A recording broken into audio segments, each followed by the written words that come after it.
Bismillahirrahmanirrahim. Assalamualaikum warahmatullahi wabarakatuh. Selamat datang di Korkal Siniar, di mana semua suara bisa didengar. Oke. Ini udah episode kesekian kali. Saya selalu lupa episode berapa ini ya. Nanti biar Mas Openg yang nanti yang ngasih di title-nya ini episode berapa ya. Yang pasti ini adalah sebuah episode spesial ya, khusus kita rekam hari ini karena ini juga bentuk dari solidaritas kita terhadap Korkal Siniar, terhadap musibah atau kejadian yang menimpa saudara-saudara kita yang ada di Nusa Tenggara Timur. Dan hari ini kita kedatangan seorang narasumber yang akan kita ajak ngobrol-ngobrol yang berkaitan dengan apa-apa yang terkait dengan Nusa Tenggara Timur. Dan beliau adalah Bapak Yakobus Beribe. Assalamualaikum, selamat sore Pak, apa kabar Pak? Baik. Alhamdulillah beliau ini adalah ketua dari Paguyuban Flobamora Pak ya, Flobamora Kalimantan Timur. Nah seperti apa nanti perbincangan kita diikuti terus ya, seperti biasa. Sebelum mulai kita punya ritual nih Pak. Yeah. Jadi sebelum mulai kita biasa ngasih tahu Pak, kita ini siniar artinya podcast, durasi 30 menit sampai dengan 1 jam. Dengan durasi sepanjang itu, kalau kalian mengharapkan podcaster atau host yang tampan, rupawan dan hartawan tidak bisa, karena wajah saya sudah seperti ini dan nggak bisa diapa-apain. Yang kedua, kalau kalian menonton video ini dari awal sampai akhir, tidak ada iklan di tengah-tengah video, bukan berarti YouTube kalian adalah YouTube Premium, tidak. Itu semata-mata karena memang channel ini belum ada iklannya ya. Jadi kalian harus bantu like, comment, dan subscribe. Bagikan video ini ke teman-teman kalian semua supaya channel ini semakin besar dan lebih banyak lagi yang bisa kita hadirkan di sini, karena di Korkal Siniar semua suara bisa didengar. Oke, pertama-tama saya mau tanya dulu nih Pak Yakobus, apa itu Flobamora sebenarnya Pak? Boleh lihat ke kamera Pak? Iya, siap. Saya kira hari ini Pak Bung Rusdi lebih beruntung ya. Siap. Karena bahkan dia hari ini kelihatan lebih ganteng dari saya. Memang hari ini dia bernasib baik. Jadi kapan-kapan undang narasumber seperti saya lah, supaya dia lebih tampak, lebih ganteng dari. Betul sekali. Iya, Flobamora itu singkatan dari Flores, Sumba, Timor, dan Alor. 5 pulau besar yang ada di saat ini Provinsi Nusa Tenggara Timur. Oke, siap.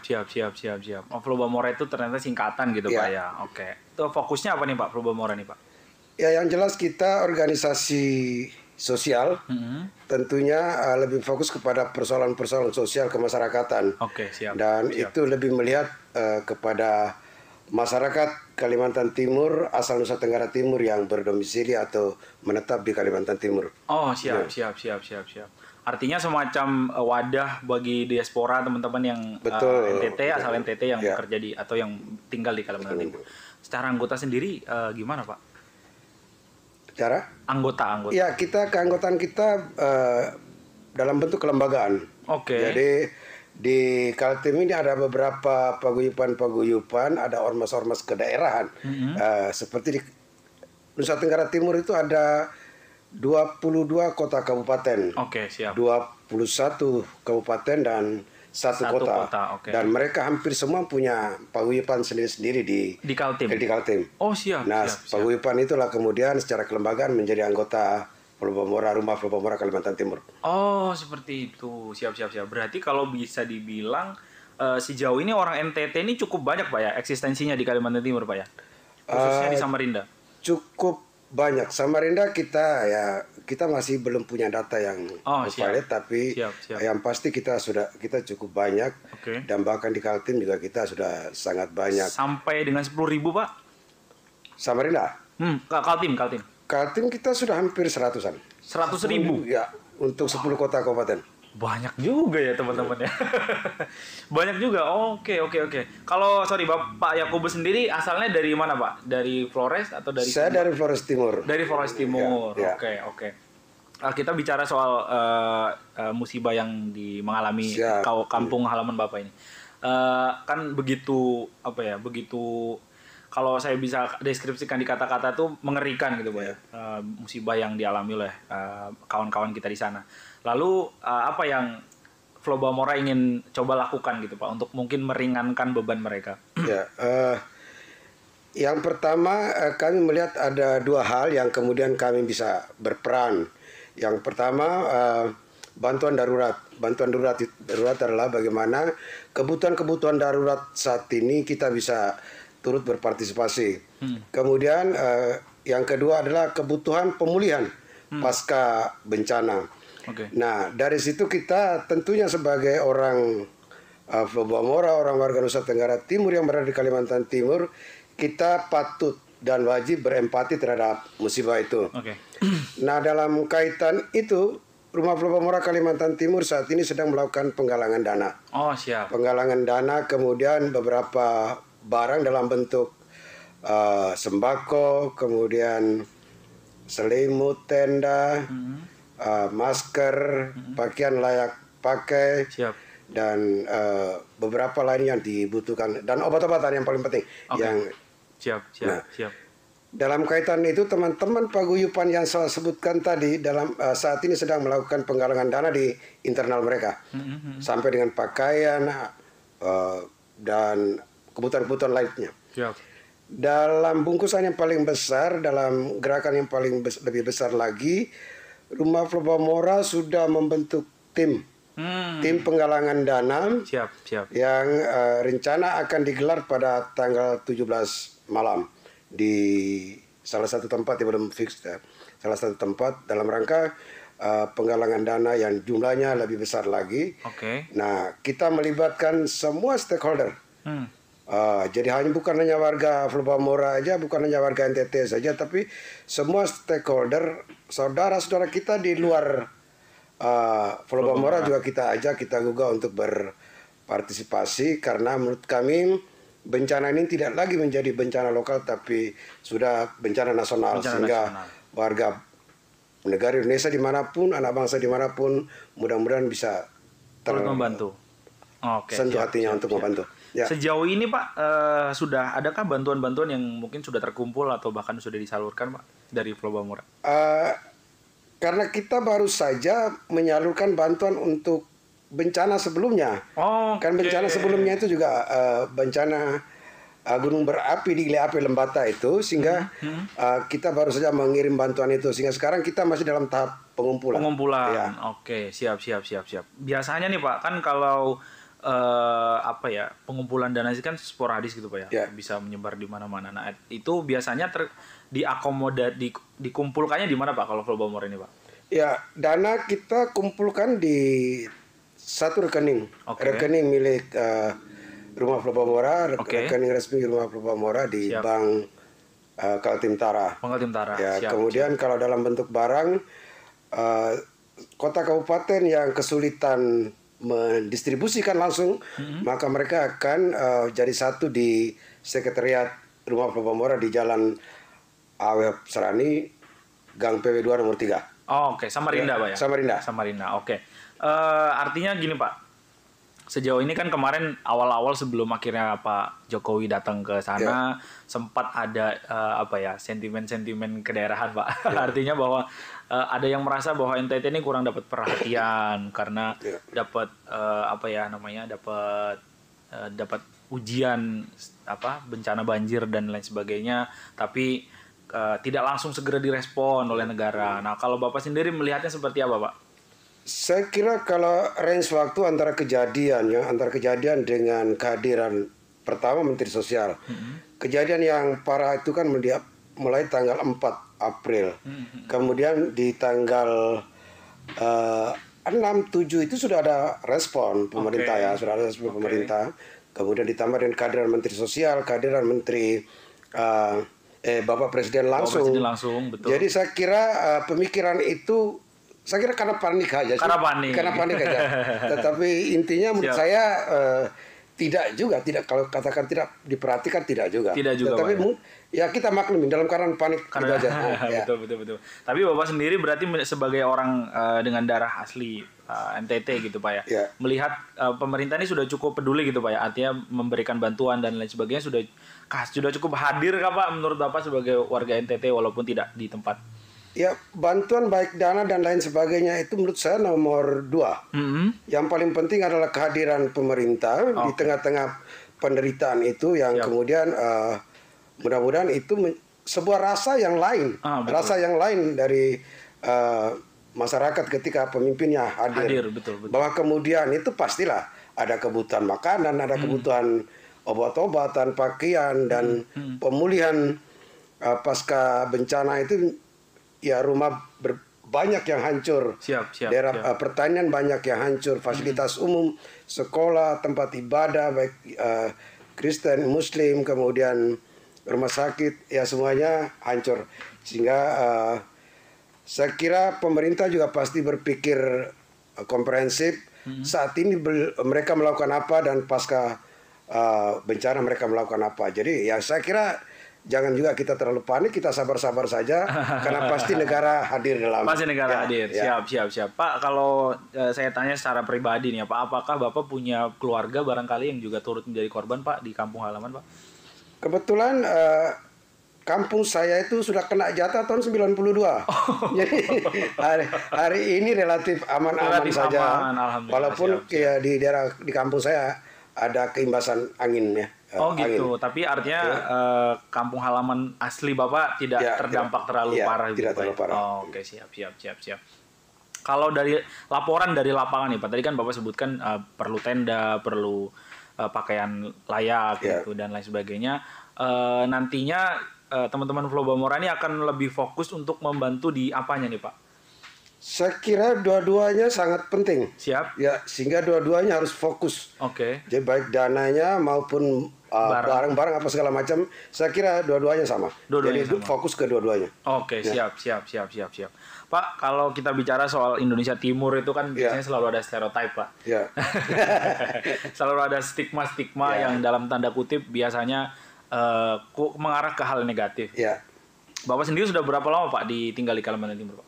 Saya di Kaltim tahun 79. 79 awal ke sini, Pak ya? Dan selama ini gimana Pak? Masyarakat Kaltim menerima teman-teman dari NTT ini baik aja kah? Atau pernah mungkin terjadi gesekan kah? Atau gimana Pak? Sepanjang yang saya tahu dan selama saya berada di sini, masyarakat kalau mau diterima siapa yang mau menerima? Karena menurut saya ketika warga masyarakat Kalimantan Timur asal Nusa Tenggara Timur yang sudah ber-KTP menetap berkontribusi terhadap Kalimantan Timur, maka kita juga masyarakat Kalimantan Timur. Sehingga kalau bicara menerima siapa yang menerima kan gitu. Tetapi intinya bahwa selama ini hubungan kita dengan masyarakat baik kawan-kawan saudara-saudara kita di luar Flow Bamora, saya kira baik-baik aja sampai hari ini. Baik-baik saja Pak ya. Siap. Artinya bisa bisa mencampur dengan baik gitu Pak dengan semua suku adat dan yang lainnya. Pak, kalau melihat teman-teman yang tadi kan Bapak katakan ada sekitar 100 ribuan di Kalimantan Timur. Fokusnya kebanyakan di mana Pak ini Pak mereka? Maksudnya apakah lebih banyak di Samarinda atau lebih banyak di mana gitu Pak? Kita pertama lebih banyak di Berau. Di Berau. Di Berau, kemudian Kutai Timur, baru Pasir, Pasir baru Samarinda, Kubar, Maulo. Tapi yang paling banyak itu Berau paling banyak. Apa ini Pak faktornya Pak di Berau itu? Pekerjaan. Jadi data kita itu 78% buruh sawit itu dari NTT. 78%? Jadi di mana ada sawit, mayoritas adalah buruh dari NTT. Kemudian perkebunan sawit di Berau juga relatif cukup banyak, sehingga betul. cukup banyak di sana, termasuk Kutim dan Pasir. Siap. Berarti memang teman-teman NTT ini mereka fokusnya ke daerah Berau karena ada pekerjaan di sana gitu Pak ya, karena ada pekerjaan. Pak, kalau melihat flashback ke belakang nih Bapak, awal-awal dulu datang ke Kaltim gitu Pak. Apa sih Pak yang kemudian teman-teman dari sana, mungkin teman-teman seangkatan Bapak waktu datang ke sini, apa Pak yang membuat Kaltim tuh kayaknya pas untuk jadi tempat merantau gitu Pak?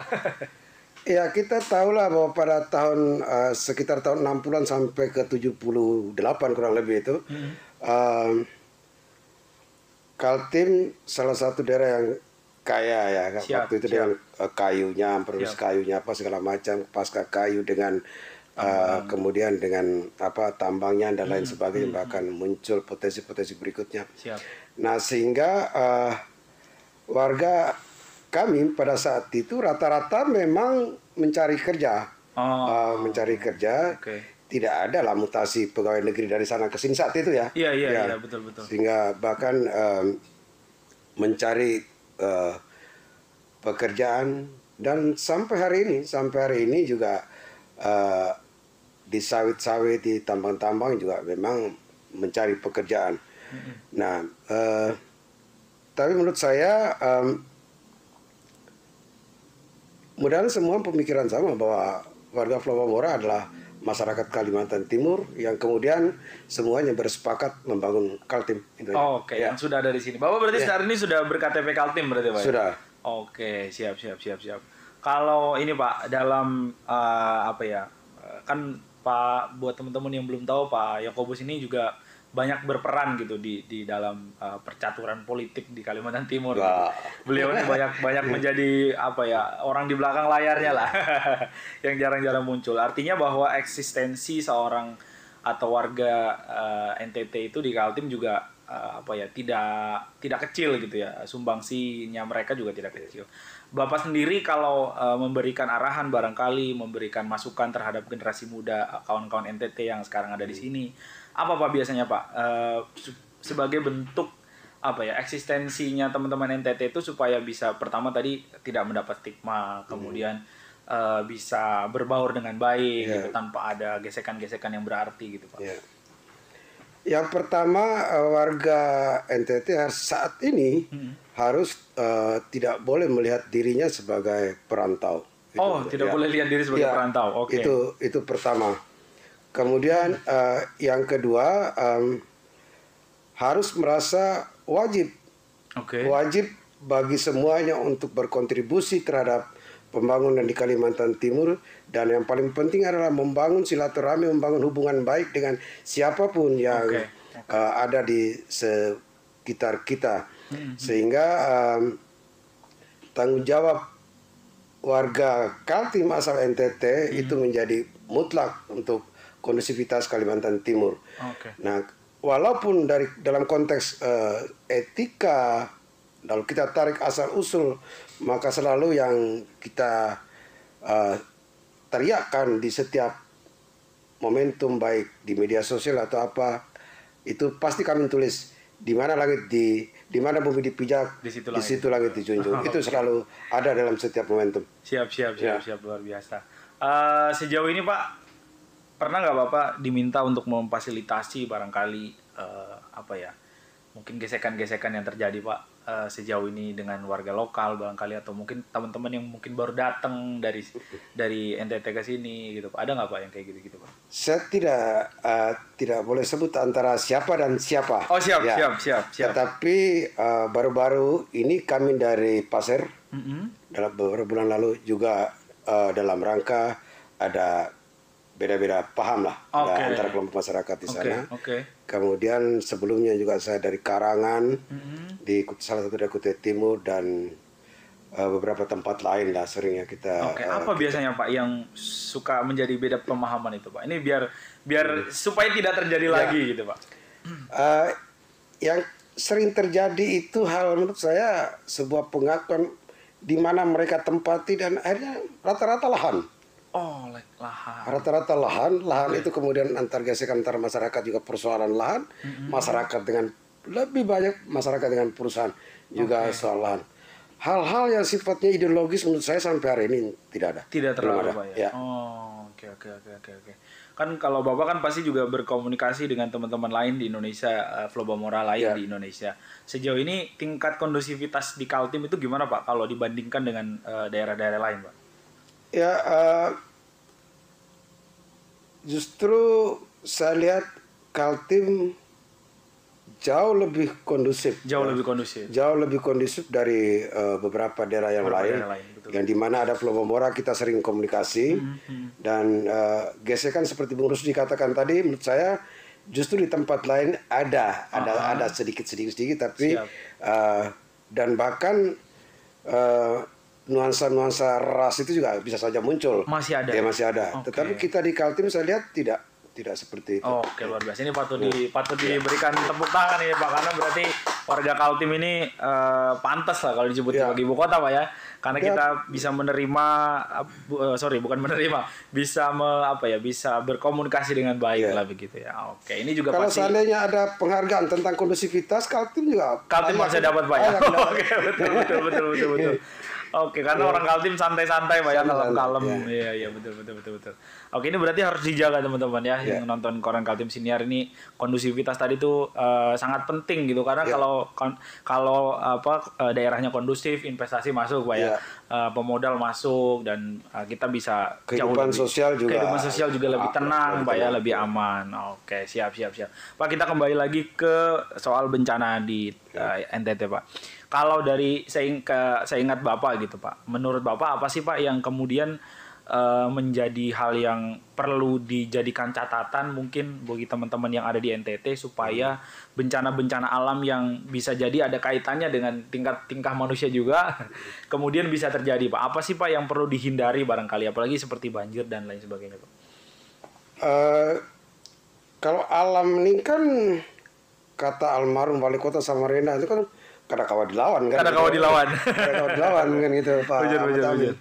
Tetapi paling tidak ada akal, ada logika kita yang bisa kita berpikir ulang untuk yang pertama adalah tempat pemukiman. Tempat pemukiman sehingga bagaimana jika ke depan itu bekas-bekas bencana itu terjadi realokasi ke penduduk, maka pilihan tempat harus ada. Saya kira peran pemerintah apa itu ya, kayak meteorologi atau apa gitu ya. Yang kemudian melihat ada wilayah-wilayah yang relatif lebih aman gitu. Sehingga relokasi penduduknya lebih arahnya ke sana. Kemudian yang kedua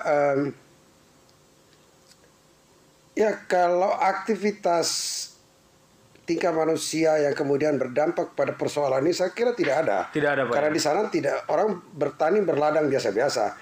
Bahkan menanam tanaman keras rata-rata. Jadi saya kira misalnya mente, kelapa yang seharusnya itu juga menjadi penyangga yang lebih bagus. Betul. Tapi lagi-lagi NTT sering terjadi tanah longsor, banjir gempa, tsunami. Artinya mitigasinya itu lebih kepada mencari tempat yang relatif aman gitu ya. Oke, Pak, kan kalau kita perhatikan secara jumlah korban itu kan kalau saya pikir tuh angkanya sangat menyeramkan gitu Pak, angkanya mengerikan gitu. Apa sih Pak yang kemudian membuat barangkali secara budaya atau apa yang kemudian membuat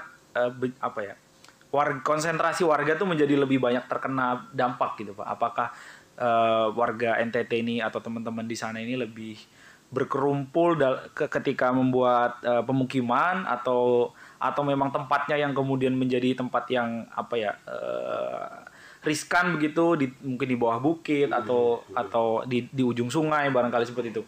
Apakah memang ada yang bisa diperbaiki barangkali Pak secara budaya gitu. Bukan secara budaya, secara kebiasaan barangkali di sana. Ada yang menurut saya teman-teman di sana harus sedikit keluar cara berpikirnya siap. Ya, misalnya begini, di sana itu setiap kampung itu pasti ada hal-hal yang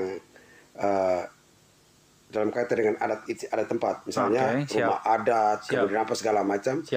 Kebiasaan di sana masyarakat sulit meninggalkan itu. Sehingga semangat membangun kembali di tempat itu jauh lebih tinggi daripada ketimbang mereka berpikir cari tempat yang aman. Sehingga apalagi ini leluhurku, aku lahir dari sini. Nah ini yang mungkin teman-teman menurut saya juga harus ada berpikir ulang tentang itu ya. Kemudian terkait dengan kalau memang harus realokasi maka relokasi karena pilihan tempat menjadi sangat penting karena alam ini peristiwa ini kan kita tidak tahu kapan datangnya, Betul. kekuatannya seperti apa. Siap. Kalau angin seperti biasa-biasa enak kan, kalau seperti kemarin jembatan aja bisa diangkutnya, apalagi manusia kan gitu. Ya mengerikan Pak. Saya kalau lihat itu mengerikan sekali Pak. Mengerikan sekali. Oh, oke. Berarti memang kawan-kawan harus lebih terbuka gitu Pak ya di sana Pak ya. Oke. Pak kalau waktu pertama kali mendengar ada musibah ini apa Pak yang terlintas di pikiran Bapak? Yang pertama sangat pribadi ya, sangat pribadi. Wah, untung saya ada di sini. Wah. Iya. Menarik. Siap. Tapi tidak itu ya. Tapi yang lebih ketika lihat banjir, angin, kemudian tanah longsor seperti itu, yang dipikirkan pertama adalah adakah yang tersisa yang kemudian saudara-saudara kita ini bisa makan, betul. Bisa pakai, kemudian bisa beraktivitas seperti biasa. Nah, itu yang pertama. Sehingga doanya yang mudah-mudahan ada yang tersisa. Kalau tuh di rumah mungkin tidak ada, mudah-mudahan tanaman hasil pertanian yang belum sempat terpanen mudah-mudahan aman seperti itu. Itu terbetik pertama. Kemudian kedua, ya kembalilah kepada sebuah pengakuan bahwa memang ini alam. Ini tidak salah siapa-siapa, maka wajib bagi kita semua untuk segera move on, segera bangkit dan menata kembali kehidupan ini. Itu yang penting Pak, itu yang penting. Siap. Pak, kalau dari kampung Bapak dulu, lokasi bencana itu berapa jauh Pak dari kampung Bapak dulu itu Pak? Kalau saya di tahun 92 itu memang pas di kampungnya. Oh, pas di kampungnya. Rumah kami semua habis di ya. Oh, siap. Cuma 92 saya sudah di sini. Lagi-lagi sudah di sini saya. 92 saya belum lahir, Pak.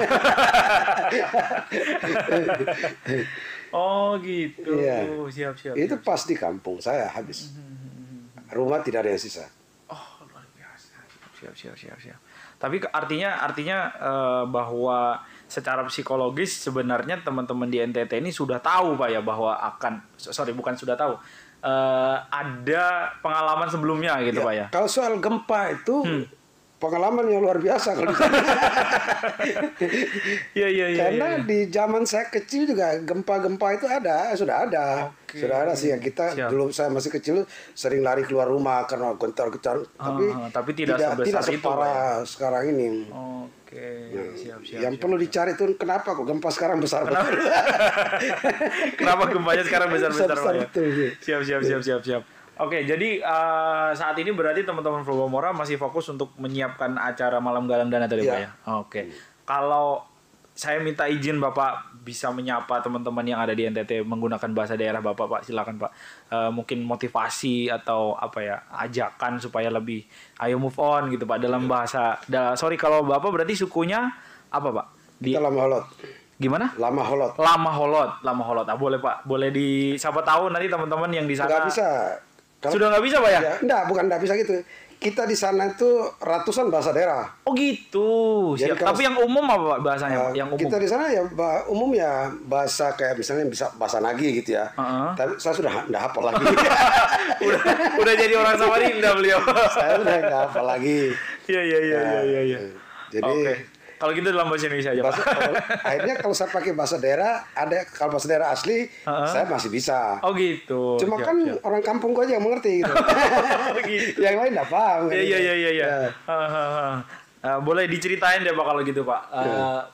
Ada ratusan bahasa dalam eksistensinya tuh di dalam mungkin satu kota gitu Pak ya, atau satu kabupaten gitu Pak. Kita dari 22 kota kabupaten itu rata-rata punya bahasa masing-masing. Misalnya di Flores Timur itu kita beberapa daerah bahasa relatif sama, nyaris sama, tapi juga masih ada perbedaan. Sehingga antara kota kabupaten yang ada di NTT itu, kalau ketemu ya memang harus bahasa Indonesia. Oh gitu. Siap. Kalau bahasa daerah masing-masing nggak akan pernah ketemu. Nggak akan bertemu, saking banyaknya gitu Pak. Banyaknya. Oke. Tapi kalau saya ulang lagi, kalau yang paling umum Pak, yang paling banyak digunakan di Flores bahasa daerah. Ya kalau di Flores itu pasti bahasa Nagi tadi ya. Bahasa Nagi, oke. Tapi kalau di Nusa Tenggara Timur secara keseluruhan lebih pada bahasa, satu kebiasaan yang sering digunakan di Kupang gitu ya. Misalnya di sini kalau orang Timur juga, orang kita juga bicara bahasa Banjar. Iya. Kita di sana juga ada misalnya. Oke. Di Kupang bahasa apa itu Pak? Itu saya melihatnya ya bahasa lokal Kupang itu ya. Bahasa lokal Kupang. Dan dia hampir mirip dengan Ambon, hampir mirip dengan Manado. Oh gitu. Beberapa kata yang sama. Oh, siap. Artinya dengan tingkat dengan tingkat keberagaman itu, ya, keragaman. Orang di luar Nusa Tenggara Timur, di luar Indonesia Timur, khusus di NTT, Flores dan sekitarnya itu, orang masih menganggap bahwa orang-orang ini orang Timur mah sama semua gitu Pak ya. Oh. Jadi kalau dilihat dari gestur memang sama. Secara fisik sama Pak ya. Oke. Tapi kalau sudah masuk tanya daerah, bahasa sudah beda-beda. Oh gitu, siap. Kalau di wilayah teman-teman yang dari NTT yang ada di Kalimantan Timur tuh kebanyakan dari daerah mana Pak? Dari NTT? Hampir merata lah. Hampir merata Pak ya? Oh, oke. Tidak ada yang fokus di mana gitu Pak ya? Oke. Tapi kalau bahasa daerah berarti hampir sudah lupa sama sekali Pak ya, Bapak ya? Bahasa daerah. Kalau yang asli punya saya masih ingat, hampir masih ingat semua. Masih ingat semua. Ya, bahasa umum yang bisa dipakai oleh semua itu. Oke. Misalnya sonde apa itu sudah lupa lah gitu. Malah saya mau minta ajarin tadi Pak. Iya siap. Berarti tapi kalau kemudian Flobamora kan sudah cukup lama juga Pak ya di Kalimantan Timur Pak ya. Kalau komunikasi di dalamnya itu berarti lebih kepada bahasa Indonesia berarti Pak ya kebanyakan Pak. Kita lebih bahasa Indonesia. Oke. Kalau mau tepuk kangen aja berarti pakai bahasa. Kalau yang satu kampung gitu Pak ya baru ketemu. Kalau bahasa masing-masing nanti tidak ada yang ketawa, tidak ada yang tepuk tangan. Karena masing-masing saking beragamnya. Oke, siap. Mungkin ini Pak, saya minta sekali lagi untuk Bapak mungkin mengajak warga Kalimantan Timur untuk berdonasi, terus juga mengajak teman-teman yang ada di NTT untuk ayo cepat segera move on dari musibah ini Pak. Silakan Pak, boleh lihat ke kamera Pak. Ya, assalamualaikum warahmatullahi wabarakatuh. Selamat sore, salam damai untuk sahabat cerdas. Siap. Dimanapun berada. Saya pertama menyampaikan kepada warga Flobamora, khususnya yang ada di Kalimantan Timur, harus berperan sebagai motivator untuk memotivasi keluarga-keluarga semua yang terkena bencana di NTT, sehingga mereka semua segera move on, segera bangkit, dan segera menata kembali kehidupan seperti sedia kala. Dalam bentuk empati kita terhadap bencana itu, maka malam tanggal 17 malam itu akan diadakan malam penggalangan dana dalam rangka merespon bencana yang ada. Dan bencana ini adalah bencana nasional, maka kami mengajak saudara-saudara kami di luar Flobamora, saudara-saudara kami di luar NTT untuk ambil peran dalam momentum ini untuk kita sama-sama berbagi rasa dengan warga kita saudara kita yang ada di NTT. Khusus yang mudah-mudahan ada yang ke depan bisa mendengar suara ini, bisa menonton acara ini, khusus kepada keluarga saudara-saudaraku yang terkena banjir, terkena bencana, bahwa ini kekuatan alam yang kemudian kita tidak boleh salahkan siapapun. Kita tidak boleh salahkan negara, kita tidak boleh salahkan pemerintah, bahkan kita tidak, apalagi tetangga juga kena, jadi tidak boleh disalahkan. Ya. Sehingga lebih baik sekarang bagaimana sebagai umat yang beriman kita terus berdoa supaya kita segera diberikan kekuatan, kita segera dipulihkan dari kepanikan, dari kesedihan ini, sehingga kita kembali beraktivitas seperti sedia kala. Sekali lagi saudara-saudaraku yang lain di luar Flobamora, kami mohon kehadirannya, kami mohon uluran tangannya, kami mohon kita satukan rasa hati kita untuk sama-sama berbela rasa dalam terhadap bencana di NTT pada tanggal 17 malam 17 April 2021 setelah sholat tarawih bagi saudara-saudara kita yang melaksanakan ibadah puasa Ramadan. Oke, siap. Nanti di Samarinda berarti Pak ya acaranya? Di Samarinda. Di Samarinda. Ya. Oke, nanti kita infoin lagi ya nanti di mungkin lewat Instagram Quran Kaltim juga. Nanti kita infokan Pak di mana acaranya biar teman-teman bisa hadir. Oke, terima kasih Pak Yakobus sudah bersedia datang ke Korkal Siniar dan sama-sama. Saya mewakili semua tim kreatif Korkal Siniar, semua tim kreatif Koran Kaltim dan korankaltim.com dan semua grup Koran Kaltim mengucapkan berbela-sungkawa dan semoga kita bisa seperti kata Pak Yakobus bisa segera move on, kembali beraktivitas seperti biasa dan menatap kehidupan yang lebih baik di masa depan. Terima kasih sudah menonton dari awal sampai akhir. Jangan lupa like, comment, dan subscribe. Nama saya Rusdi pamit. Assalamualaikum warahmatullahi wabarakatuh. Waalaikumsalam.